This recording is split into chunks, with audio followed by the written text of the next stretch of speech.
I'm going to record and share my screen. And here are, so here we go. Oh, it's going to be on the wrong page though. Yep. A million slides today. Look, you get a preview of what we're doing. Woo, woo. I'm exhausted now. All right.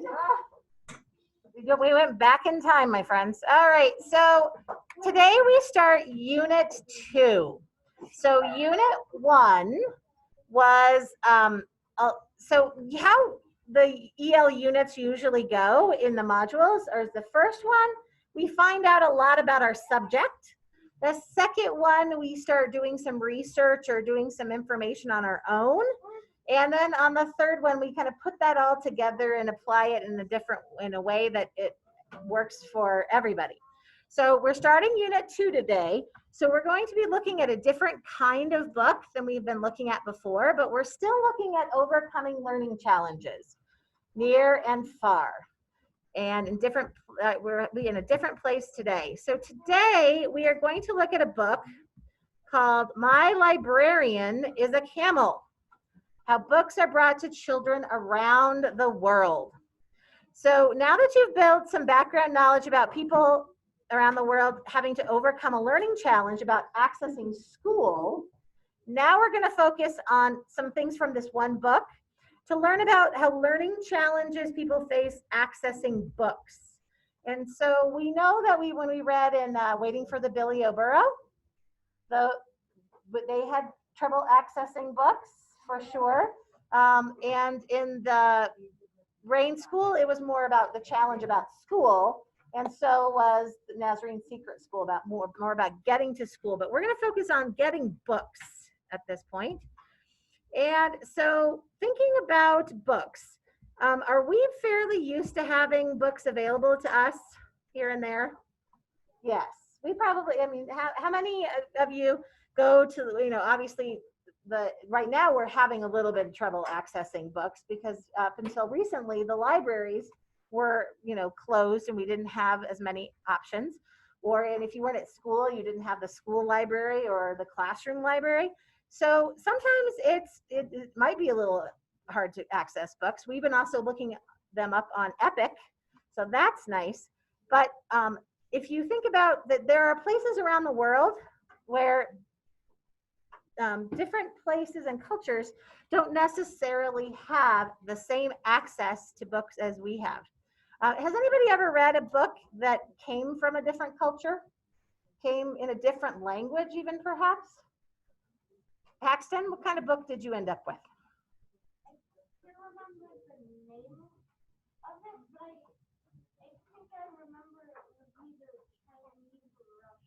Wow. Okay. So you found, and how did you come upon this Chinese or Russian book?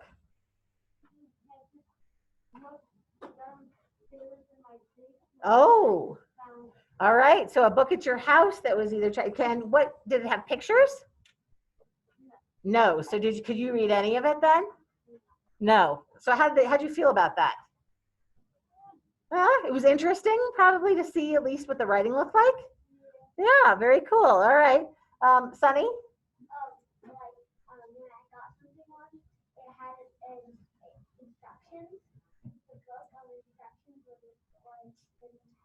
Right. So sometimes when we get something, we purchase something, right? The instructions, sometimes the instructions come in a variety of languages. Now, have you ever really looked closely at them just to see what they look like?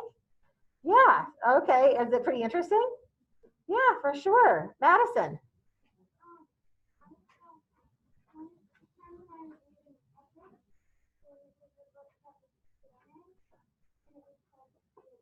Oh, very nice. So Madison was saying that once when she was on Epic, she found a book and read it or opened it up that was Spanish.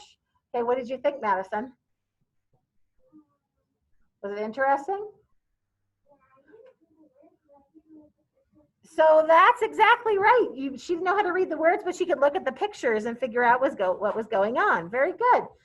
Ellie.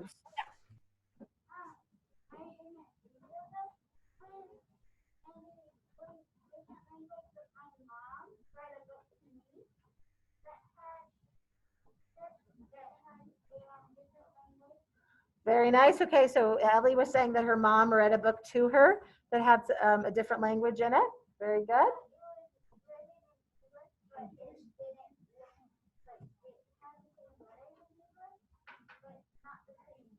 Okay, so some books can be written in a different language, but the letters look similar or the same. And then I bet Paxton, when he was looking at the book, if it was in Chinese, those letters were probably quite different. So when kids around the world are reading books, they're reading books hopefully in their own language, right? Hi there. Oh. I see, I see. So when we're talking about kids in other places, we want you to make sure that you're thinking about these books often are in the child's own language, not necessarily in English, so they might look different. They have different, characters or different writing perhaps in them. And that might be a little bit different than what we have here. All right, so we're going to flip through some pages. I'm going to exit out of here and show you some of, and I want you to tell me what you noticed. Sorry, I'm going to get my dock camera going here. I want you to look at the book. So I don't have a book for everybody. This is one of those books that the teachers only have a limited number of. So we can't pass one out to everybody. So that's why we're definitely using the dock camera today for people at home as well as here. For people at home, the pages that we're going to be actually really looking at today are also on the end of the assignments. So no worries, you'll be able to check that out. So it says, my librarian is a camel, how books are brought to children around the world. We've got some pictures, and then here's our table of contents. You might be able to see those. I'm going to see if I can make that a little bit bigger for all my friends here and there. Ooh, there we go, a little bit bigger. And if I can make my whole screen, there we go, how's that? All right, so what do you notice about the table of contents? What do you notice about that? Anything, Elena? They say what the pages are about, and they say what the pages. Okay, so the table of contents tells us what pages certain things are on.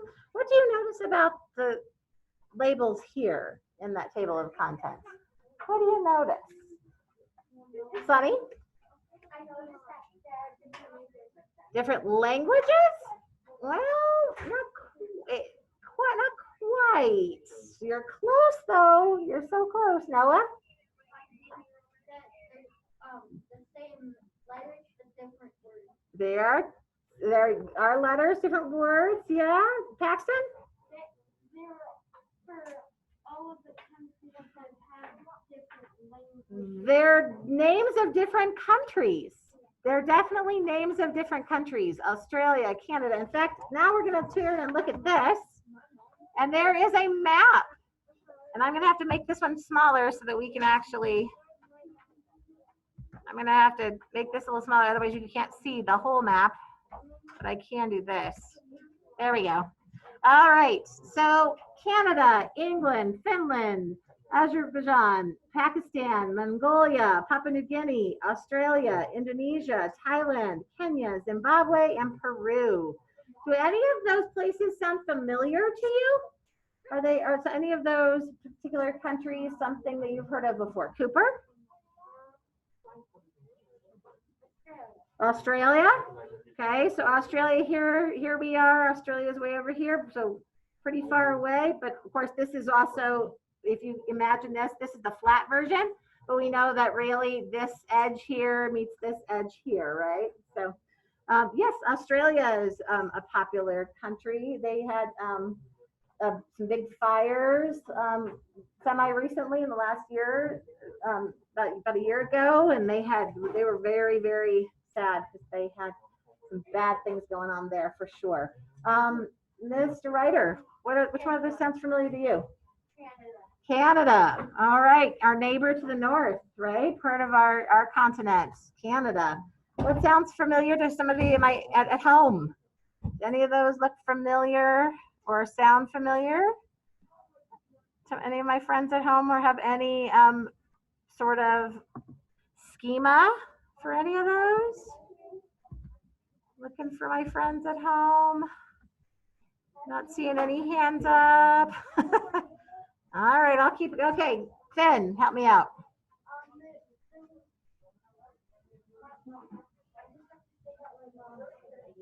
Your mom's Canadian, so you know a lot about Canada then, huh? Abby, any of those sound familiar to you? In Indonesia? Wowzer. Okay. So you're supposed to be noticing some things, some differences. Oh, do I have a friend? Oh, Paxton? Afghanistan. So Afghanistan is on this particular map over here, isn't it? It's not listed as one of these, but it is right next to Pakistan. So Pakistan's here, Afghanistan is next to it. So that was good thinking. You're trying to use some of our background knowledge that we've been talking about. So I'm going to read this part here that says introduction. And I want you to be thinking about how this book is different from the books we've been reading so far. So it says, several years ago, I read a newspaper article about a camel in Kenya that was used to bring books to show young people who lived in remote desert villages. I wondered how else books might be brought to children in other parts of the world. My research turned up all sorts of mobile libraries that moved on legs, on wheels, or by other means. I was thrilled to learn how far people would go to put books into the hands of young readers. I began to contact librarians in faraway places. They responded by sharing information, personal stories, and photos of their mobile libraries and of the young people who use them. Over time, I assembled a scrapbook of mobile libraries from all over the world. Developing this book has been a rewarding and exciting experience. From Azerbaijan to Zimbabwe, I discovered people who are passionate about books and who understand the importance of libraries in our lives. One librarian in Azerbaijan explained that the library is as important as air or water. Maybe you've been taking your local library for granted, just as I did. Maybe, or next time you borrow books, think of how lucky you are to be able to choose from all of those free books and to take home as many as you wish. The librarians and volunteers who bring books by camel or elephant or by boat inspired me. I hope they inspire you too. Okay, so before I turn any more pages or look at any more things, how does this book seem to be different than the books that we have been reading so far? Abby, what do you think? It has different states. It gives us different states instead of one. And I actually learned. What else did you notice? They said elephant, which I went back and remembered that elephant is library. Right. So there might be something in this book that reminds us of the elephant library that we read about last week. Very good. Good noticing. So this one seems to have lots of countries where the other books only had one per book. What else do you think might be different about this story? Sunny? That it's about books instead of just schools? Boats. Oh, so we haven't talked about boats yet in any of the other books, right? Okay. So I'm just going to flip through a couple of pages and I want you to see the setup of this book. What do you notice about what you see? What do you notice about what you're seeing? Ellie? Ah, realistic photos. And what do we have in the other books? Surname? Drawing. So we had drawings, right? Illustrations that were drawings, right? So we had illustrators. But in this particular book, what do we have real photographs, right? And what else do you see that might be helpful in this particular book? Ellie?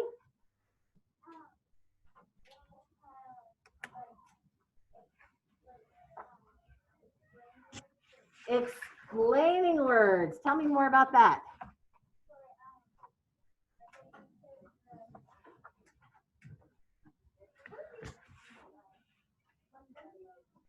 So there's a lot of so are there characters in this book? Do we see characters?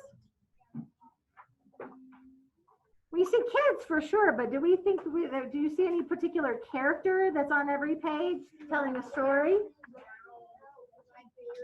Okay, so I'm going to show you one more page here. Acknowledgements.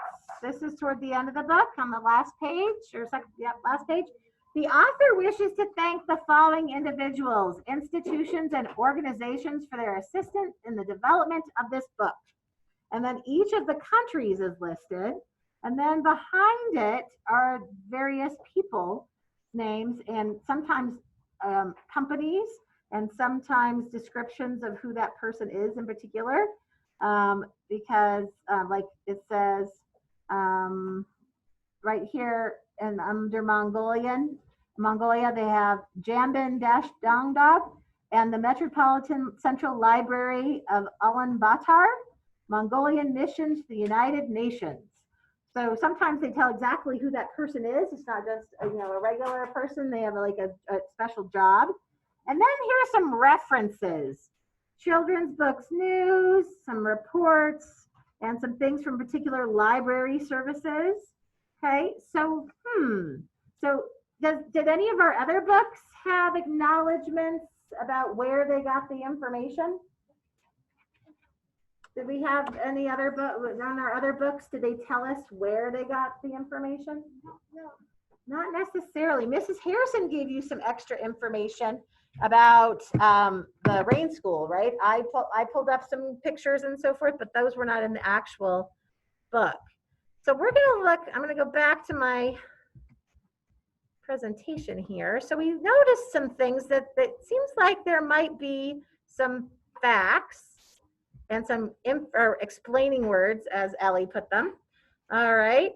So thinking about, really quickly before we go on, we're going to think about that ethical people chart and what respect means. Who remembers what respect means? Noah. Kind. Okay. That being kind to others. Okay. What else is respect? So thinking about respect, sometimes we can respect someone we don't even actually make contact with, right? So, Sunny, what are you thinking about respect?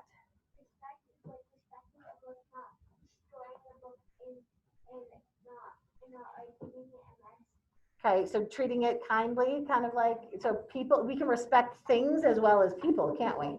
For sure. So Mrs. Aubin's bulletin boards have been having trouble lately because they haven't been respected. People have been trying to destroy her bulletin boards, and that makes her feel sad. So we're not respecting Mrs. Aubin, and we're not respecting the school property either. Ellie, what else about respect? Treating others the way we want to be treated. And one of the things we also know is when we're doing that, when we're appreciating other people's abilities, qualities, and the achievements of other people. Are we going to feel sorry for these kiddos in this book? Are we going to feel sorry for them? No, they're in a different situation, but they have just as a wonderful life as we do in just a different way, right? So when we're looking at them, we want to appreciate what they have and go, wow, that's pretty cool that their librarian is a camel, right? I mean, oh, you guys get, I don't have my doc camera on, but like when we are talking about them, all of this, we're learning about their lives. It's not about, oh, how sad they only have camels. I don't know, I'd be pretty excited to see a camel, bring my books. That seems like kind of a pretty cool thing. So think about it that way. As all the learning we're doing, we're going to be respecting of the people who are in the book. So our learning targets today, I can find the gist of an informational text. Ooh, is that a new word, new vocabulary word today? Okay, well, what word do we already know in that one? What's one of our vocabulary words in that first target that we already know the meaning of, Elena? Oh, well, that one's what we're going to talk. That's our new one. What's our old one in that target? Paxton? Gist. There it is. Gist. What is a gist? What is a gist? Cole? The main idea It's the main idea. It's what the story is mostly about, our main idea. We're actually going to talk about main ideas in the next couple of days. And so a gist is what most of the text is about. Now, what's this other word here? Informational text. So my friends at home can see here, I've got my informational text vocabulary word. What do you think informational text is? What do you think that word means? First of all, let's break it down. Does anybody see another word inside of informational? Maybe the root word of information, my friends at home? Does anybody see a root word in that word? A root word? Anybody? Anybody? Root word? Infer. Ooh, what was that, my friend? Was that Miss Lila? Lila, okay. I saw a hand up over here too. Somebody toward the back. Somebody in the back had their hand. Okay, Cole? Information. And believe it or not, there's even a smaller root word in there. Information is definitely in there. Does anybody else even see a smaller one? Sawyer? Well, text is a separate word, right? We know that's writing. That's good because we're going to talk about that word in a second. Haley? Inform. Inform. What does to inform mean? When I'm informing you of the learning targets today, what am I doing? What does inform mean? Elena? Say it again. Be reading? Not necessarily. This is Auden informed her class what the affirmation was today. I informed my kids what the lunch choices were today. Cooper, what does that mean? Told them to tell you, right? To give some information is inform. So informational text is writing because we know that text is in there. So text means something written. So writing that gives facts about a topic. So today we're going to look about what's the gist of some informational text, some facts about a topic. And we're also going to look for the meaning of some unfamiliar vocabulary as we're reading. I always click too much. All right, so informational text is, again, some writing that gives us facts. And as a close reader, we are going to be looking for words as we read to look for those particular words that we may not have seen before. So, Mrs. Auden, this would be a great time to hand out those papers that are over there for me. My friends that are at home, if you'll be able to find the pages that I'm reading together. Again, you can just listen to me and see what I've got up on the dock camera that I'm just about to pull up, but you also will be able to see these with your on this assignment. I need also, while Mrs. Auden is passing things out and you guys are taking a look, I need everybody to open their workbook to page 36. Everybody at home, get that EL workbook. My friends at home, EL workbook, page 36, and I'll show you what it looks like. Page 36. Looks like this. It says informational texts. And as we read today, we're going to look and see what an informational text is. Everybody at home, give me a thumbs up when you're on page 36 in your EL workbook. Give me a thumbs up. So Lila's ready. Who else has their workbook? Page 36. Page 36. Okay, Robert's good. All right, who else has their page? Jensen's got it. Clara's got it. Isabella's got it. All right, Lila's got it. Yay, Estria. Dad got the book for you. Now you can do that easier, huh? Awesome. All right, Logan, are you good? Do you have the right page? Mr. Ben, do you have your EL book with you?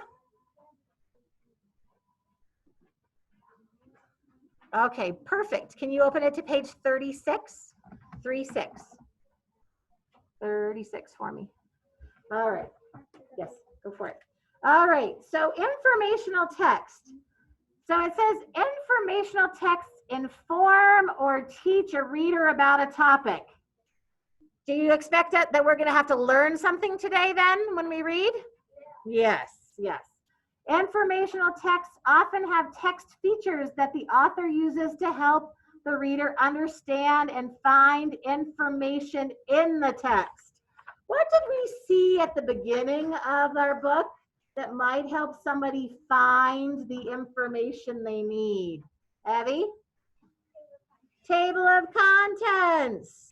Informational texts often have something so you can find information. Our table of contents is an excellent thing. Informational texts are based on research the author does before writing and lists sources used in research. How did this author get all of this information? Do you remember? How did the author get this information? Do you remember? Ellie?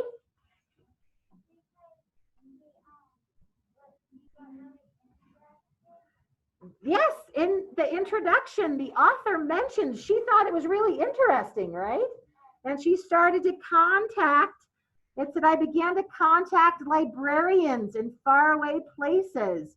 They responded by sharing information, personal stories, and photos of their mobile libraries.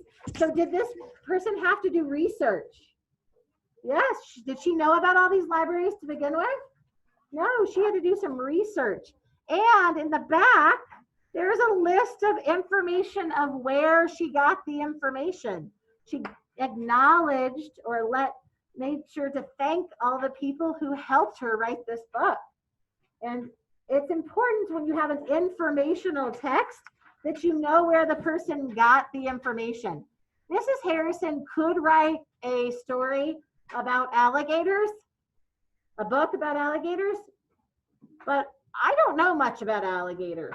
So if I were going to write a book and I was going to try to sell it to my friend Josh or my friend Lucas, would they want to buy a book that somebody who didn't know what they were talking about wrote? Definitely not. If you want to know about alligators, you want to get a book about alligators from somebody who knows a whole lot more about alligators. So you need to make sure that the information is based on research, real information, not just what I think about alligators. Informational texts are focused on the same topic throughout the piece. So what are all of these pages about in this book? What are all of these pages about? Sunny? Not all of them are about camels, because we talked about boats. We talked about, what do they have in common? They don't all have camels, although the beginning says my librarian is a camel, but it says how books are brought to children around the world. Madison, what do you think?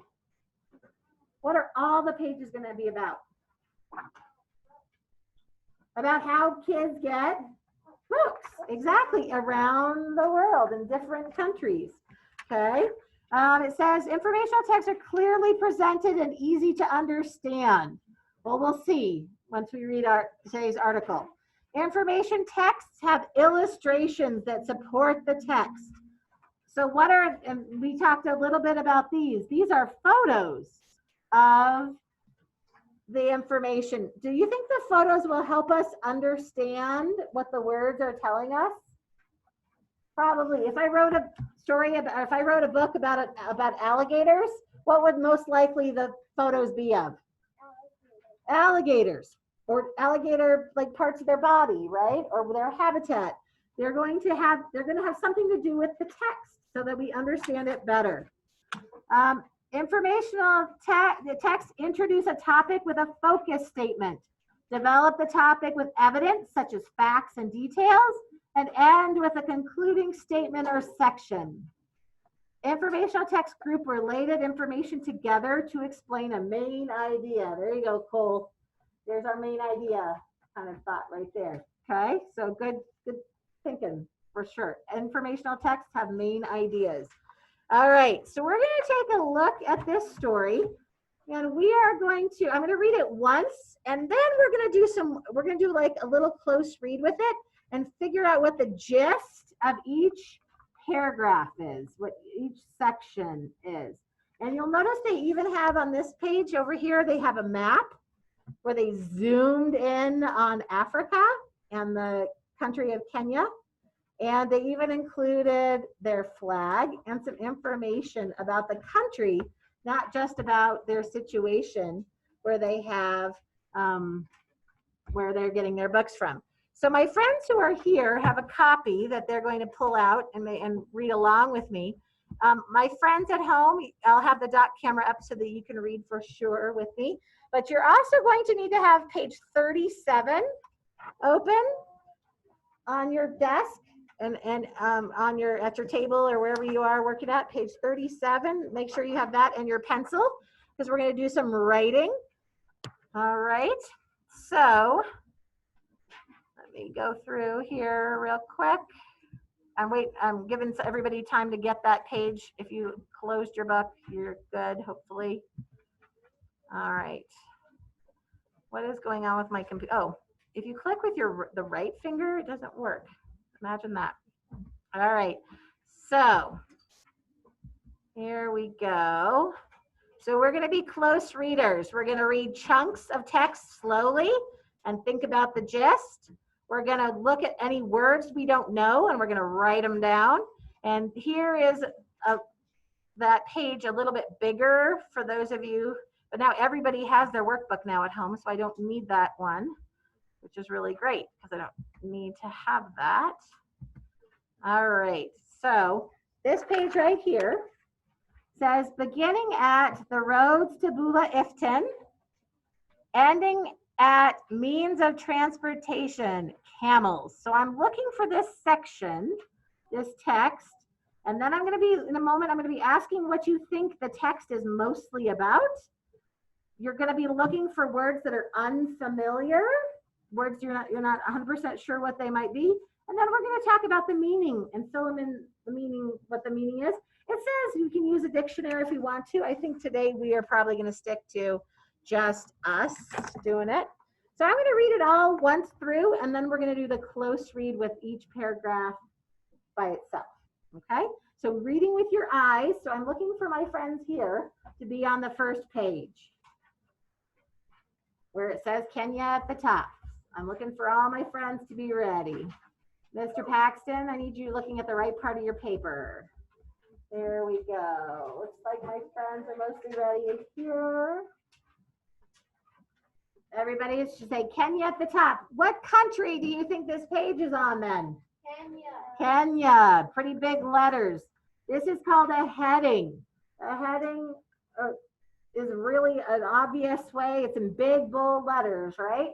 This is a text feature that you will see in informational text.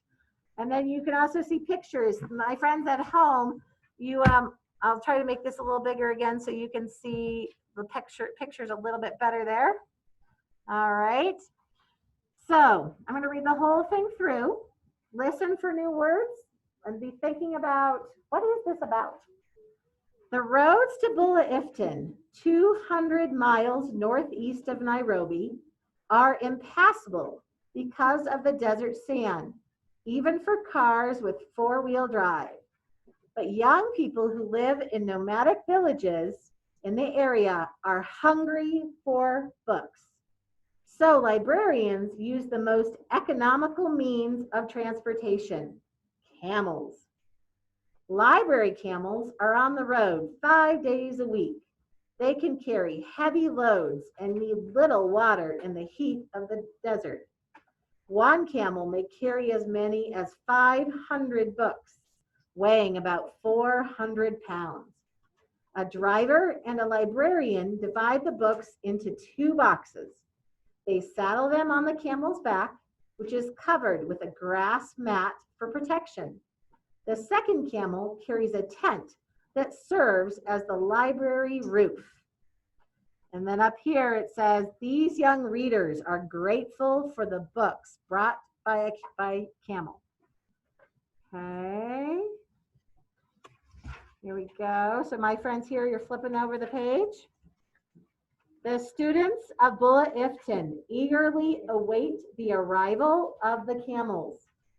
When the library caravan finally reaches the village, the children watch as the librarian pitches the tent and displays the books on wooden shelves.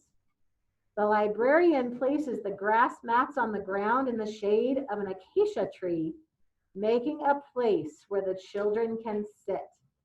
The students can treasure their new books for 2 weeks.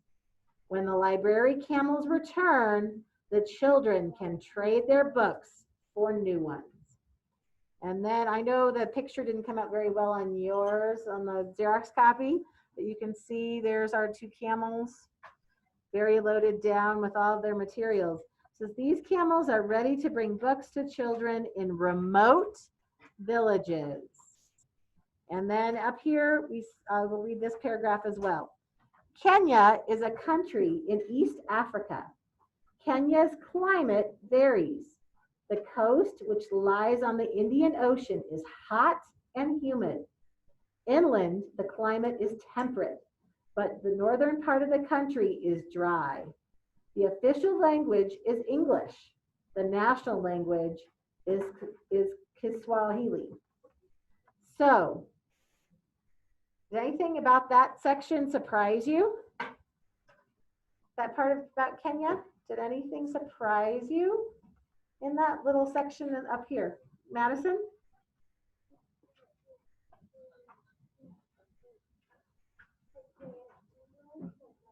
Yes, that is surprising. Sometimes we would expect that if they were all the way over there in Africa, that they would maybe be so far away that they wouldn't speak English, but they definitely do. And that's their official language. Do they speak another language? Yes, they have a national language, but their official language is English. That is a bit surprising. All right, so now we're going to do some close reading, friends. We're going to look at each paragraph on page 37 in your workbook. We're going to add some notes, so make sure you have your pencil out, my friends. All right, so I'm going to reread that first paragraph, and you're going to be looking for the gist, what you think that first paragraph is about. Here we go. The roads to Bula Iftin, 200 miles northeast of Nairobi, are impassable because of the desert sand, even for cars with four-wheel drive. But young people who live in nomadic villages in the area are hungry for books. So librarians must use the most economical means of transportation, camels. All right, so right here on this paper, it says beginning there and ending at camels. So that's where we're going to stop right there. So who thinks they can tell me what the gist of that paragraph is? What is the gist of that paragraph? What do you think, Miss Sunny?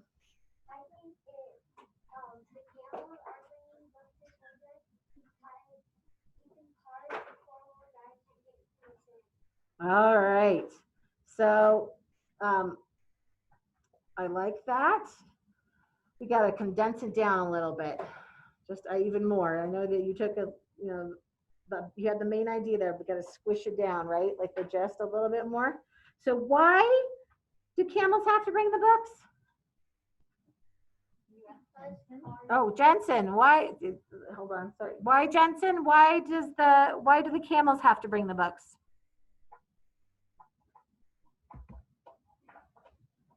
Because the people can't walk there because of the desert. So not the people walking there necessarily. What can't get through?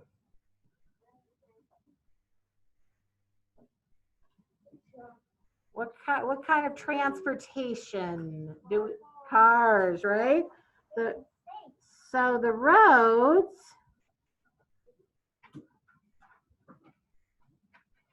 are hard to drive on because of the sand, right? But we're condensing here. So the roads are hard to drive on, so they use camels.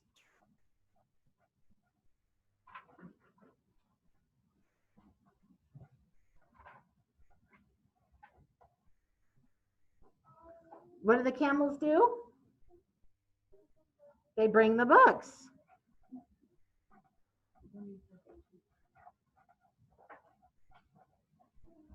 So we know it's the reason it's hard to drive is because of the sand. So that's a definitely important detail. But we're trying to condense that whole paragraph down into one simple sentence right there. The roads are hard to drive on, so they use camels to bring books. Good job, my friends here that are making good choices to help themselves be better learners. Awesome. I like it when you do that. If you need it, I like it. Surname. Okay, well, you're always welcome to come up. You know that you're, and then I have some extra pencils over here. You can grab one or you can sharpen it over there if you'd like. My pencil sharpener is about in the same area Mrs. Obbins is. Did anybody see any words in that paragraph? Since we're close readers, we keep an eye out for words we're not sure about that might be new or hard to read. Does anybody who's finished copying or writing that down, does anybody see any words in that paragraph? You should, if you're my friend here, you should be reading. Here, let's see if I can get both things sort of. Here we go. Look at that. Mrs. Harrison got both on the screen. All right. So if you're still copying, feel free. But in that paragraph, do you see any words that are new? Any words that are new or different? I see at least 3. So I'm hoping somebody here. Haley? It's the second line and the third word. I don't know how to read it. Nairobi. So definitely a word that is hard to read. So sometimes when we are reading about foreign places, we are going to see words like Bula Iftin, right? That's a different sort of sounding, name, right? But do you think conifer would sound strange to them? Possibly? Yeah. Maybe. So Bula Iftin is the name of a place. Nairobi is the name of their capital city. And so I'm not going to put that one there, Miss Haley, but good job pointing out. Sometimes we have words that we can't read, and they have to do with because they're either someone's name or a place. When you have a name or a place that's new and different to you, sometimes it's hard to pronounce for sure. How about any other words that we might see? I see another one in that second line. Does anybody see a word in that second line that might be unusual? Anybody at home? Any words besides Nairobi? Isabella, what do you think? Impassable. Very good. Impassable. Does it sound like another word we might say a lot? It kind of to me sounds like impossible, but it's impassable. Impassable. So let's break that down. What do we think the meaning of that word is? Does anybody see a word in there, a root word in there that might help us? Surname? It's not, that's actually an A, so it's pass. Impassable. So, so it's not impossible, but pass. That's pass there is our root word, isn't it? So, impassable. What does it mean to pass? Oh, Mr. Gavin, what does pass mean? Uh-oh. Yep, I'm hoping let's focus on our class here, my friends. Gavin, what do you think the word pass means? If I let you pass. Like going back going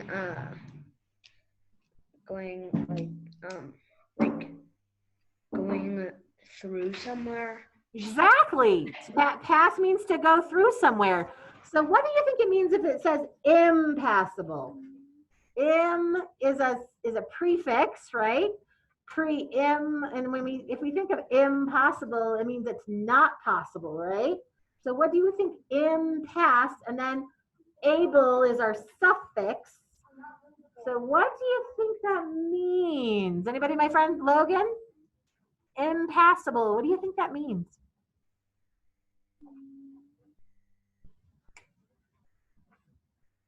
Oh, Jensen, what does impassable mean, do you think? Unable to pass. Not able to go through. Yes. Not able to go through. So we said, Gavin said pass means to go through something. So impassable, not able, and there's our able, there's our suffix part. Not able to go through. Impassable. So when we put it back in the sentence, the roads to Bula Ifton, 200 miles northeast of Nairobi, are impassable because of the desert sand. They're not able to go through because of the desert sand, even with cars with four-wheel drive. Now, a lot of us in the mountains have four-wheel drive cars so we can get through what? Snow.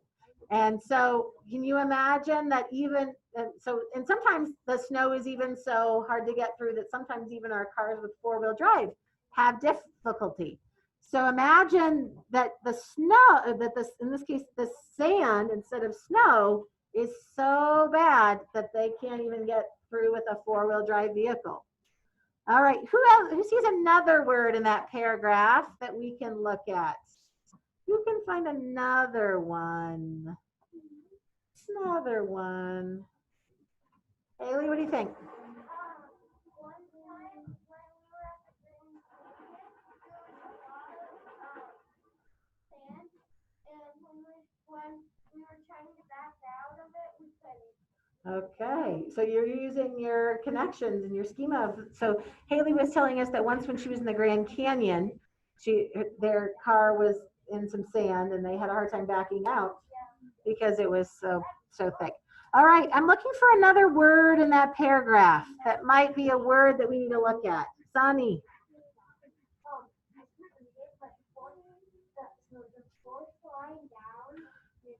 Fourth word. Starts with an N. E. Oh, this one here? Economical. Got it. That's how it's hard. That's why it's hard to say, isn't it? Because it's a new word. Economical. And let's look at it, what it says in the sentence.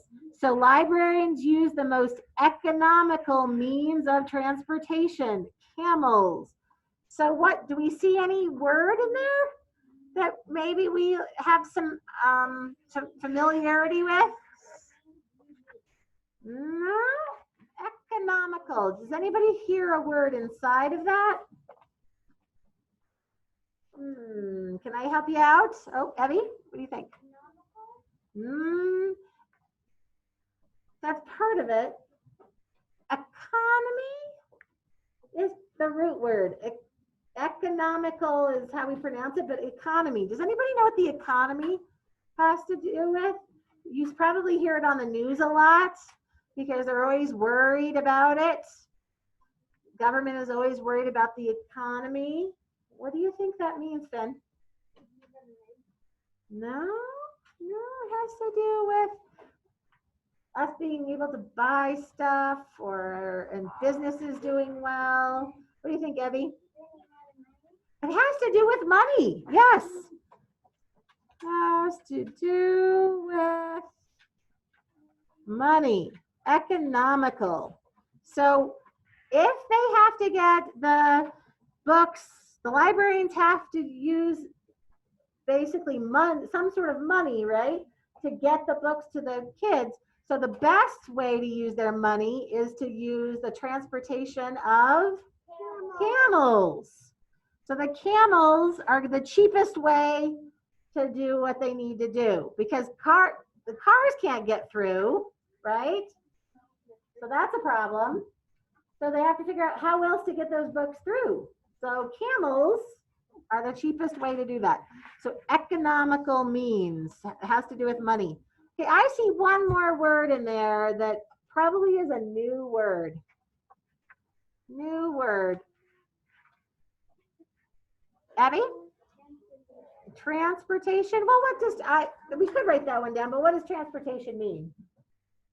that one might be one that more of us know about. Madison? To get things from one place to another, right? People or things, transportation. That one's probably, that's a long word, but I have a feeling most of you, if I said transportation, you would know what that meant, right? If I said, hey, today there are no buses, what is your transportation?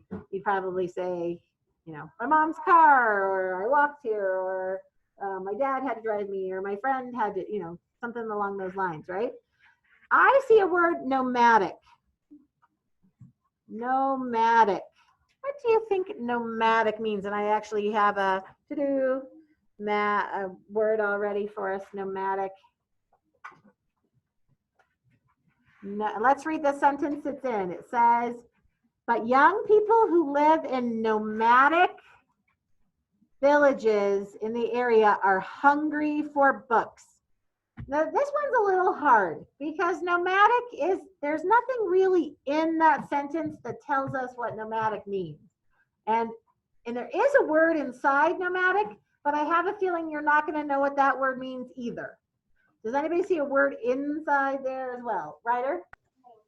Nomadic. No. Yeah, but that's not the word that I'm looking for. Cooper?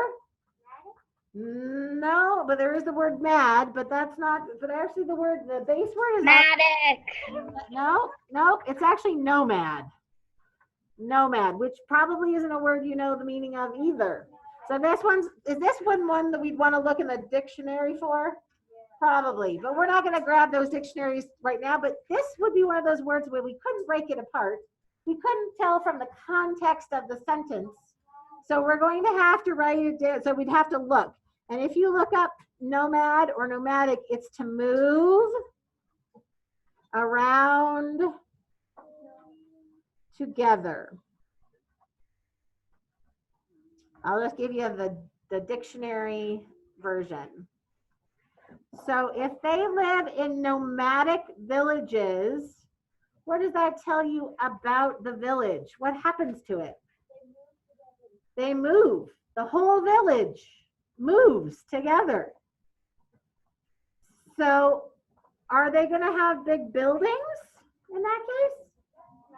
No, because you can't take a big building with you, can you? And that'd be a lot of money to build the building. So what do you think, Miss Evie? What does that make you think of? They would gather sticks and cloth. They would make cloth and then just take down their homes. All right, so they have to have some sort of home that they can take down and put together, right? They can take it down and put it, take it down, transport it, put it back up. So if you have a nomadic village, are you going to want to carry a lot of stuff? No. Can you imagine? So everybody here probably knows, and Angelique's getting ready to move houses at the end of this week. Is it hard to move all your stuff out of a house to another house? Yeah, it takes a lot of effort, doesn't it?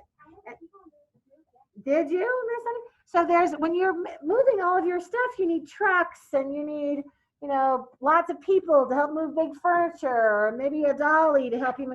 Are they going to want to have any of that? Yeah, they're not going to have any of those things to move all of their stuff, right? So are you going to have a lot of books if you're moving around all the time? No. That's going to be just one more thing you have to transport. Has anybody ever picked up a box of books? What do you notice when you pick up a box of books? Elena? They're heavy. So if you're moving around, if you're in a village that moves around a lot, are you going to have a lot of books? Because it's one more thing to have to move and carry, right?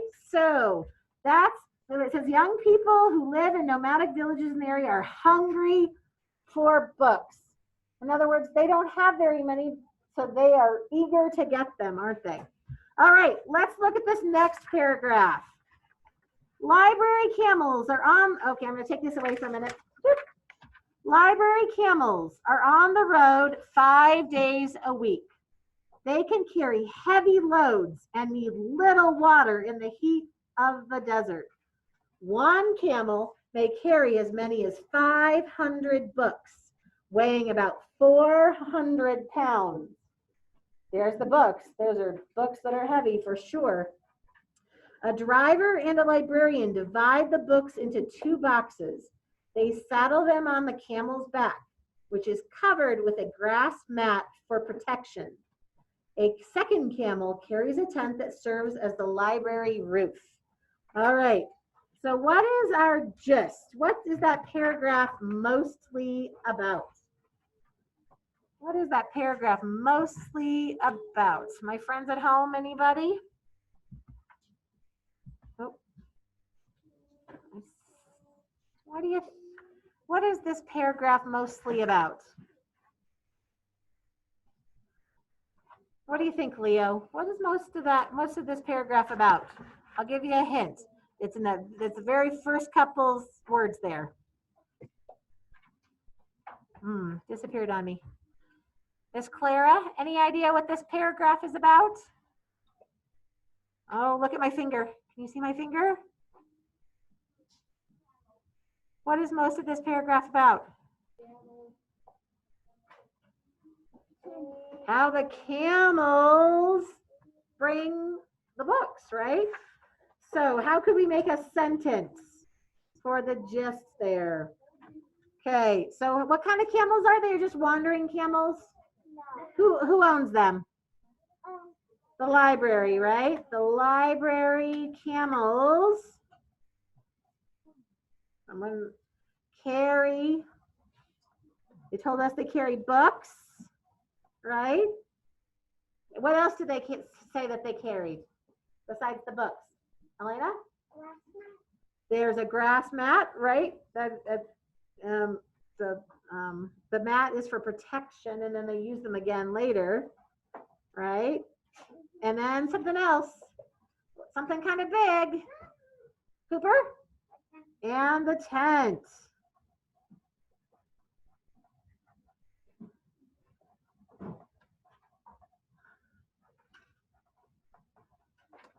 There we go. Library camels carry books, mats, and a tent for the library.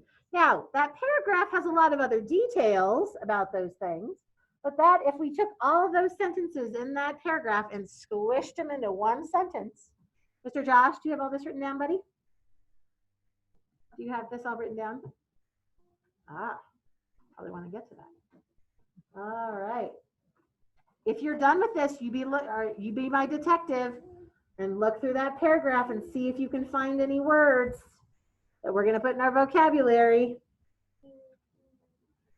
that we might not know, any words that we might not know.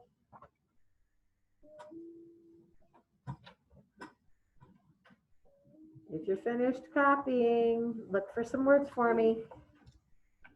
What words in that paragraph? I like how some people are getting their text out. I'm looking closer. I'm going to move it so that my friends at home can find one. You should be done copying by now. What word? Get a little clearer there. Any words that might be a little different that we want to look at? You're looking at this paragraph right here. This paragraph right here is the second paragraph. Starts with library camels and ends with library roof. Mr. Nixon, do you see any words in that paragraph that might be different and new? I don't see your paper out, so that it must be hard to find them. Thank you. Gotta look at the text for me. All right, Elena, what do you think?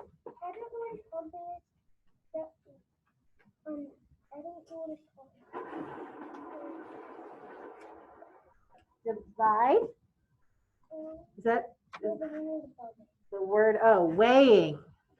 Okay, so the camel may carry as many as 500 books, weighing about 400 pounds. So what does weighing mean, do you think, Elena?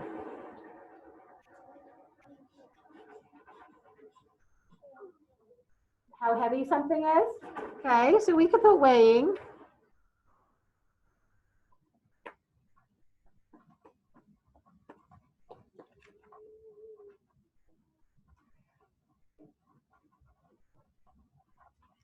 about this word here? They saddle them on the camel's back. Is that yours, Sonny? Good job. Saddle. What is saddle? In this case, it's not a noun. It says they saddle. So it's a verb. They're doing something. It says they saddle them on the camel's back. What do you think that means? Let's use the context for that one. So when you sit in a saddle, you sit inside something, right? It's a noun, but this one is a verb. Saddle. So what are they doing? Can you see the camel there? What have they done to all that stuff? What have they done to make sure it doesn't fall off the camel, Cooper? Tied it on. Yep. So saddle means to tie on, and where does the saddle go? If it was a thing, it would go on the back, right? So to tie on the back. So they saddle them on the camel's back. They tie it on there. And can everybody see a mat inside their head? Does everybody know what a mat is? A piece of material. Yeah. Something flat. Something flat. Dinosaur. Like a yoga mat. Something we put on the floor to eat, but in this case they're using it for two purposes. They're using it to put it on the back of the camel so that all the heavy stuff doesn't hurt the camel, but then they use them later for what? For the kids to sit on. Yep. So you have two reasons for the mat. Okay, the last one here. Oh, we're gonna have to stop here. I'm running out of time. So we'll start with this tomorrow. And we will start with this section here, and then we'll review and do some more work on Kenya. So right before we go, don't quite leave me yet, friends. I just want to do one really quick thing. All right. So I want us to think just for a second, reflect on our learning. Super quick. This is connected to our learning targets. Just in your head. Tell me one thing say it in your head, not out loud. One thing that you learned about some libraries in Kenya. Think about one thing you learned.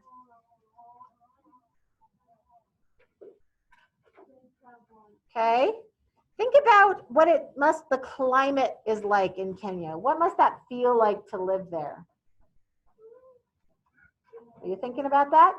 I'm not actually going to call on anybody yet because these are the things we're going to actually talk about more in depth tomorrow, but think about it because then I can start with you tomorrow, okay? You've got it in your head, all right? How is it similar to where we live? Or different from where we live? Think about the differences. All right, did we use some strategies today to figure out what we were reading in the text? Some different strategies. Did the strategies help us better understand it than when we read it the second time than when we read it the first time? Put it in our heads a little bit better? Okay. All right. So we are going to continue on with this tomorrow, my friends. If you want to go back and reread any of these pages, they're on the assignment so that you can go back and look at them or look through any of my slides. There's some slides if you want to go back and look at that I didn't get through. I'll give you a peek about tomorrow, all right? So if you want to go peek, if you're at home, you get a chance to go get ahead of us a little bit if you want, all right? All right, my friends at home, we will see you here at 12:45. All right, and I'm gonna go ahead and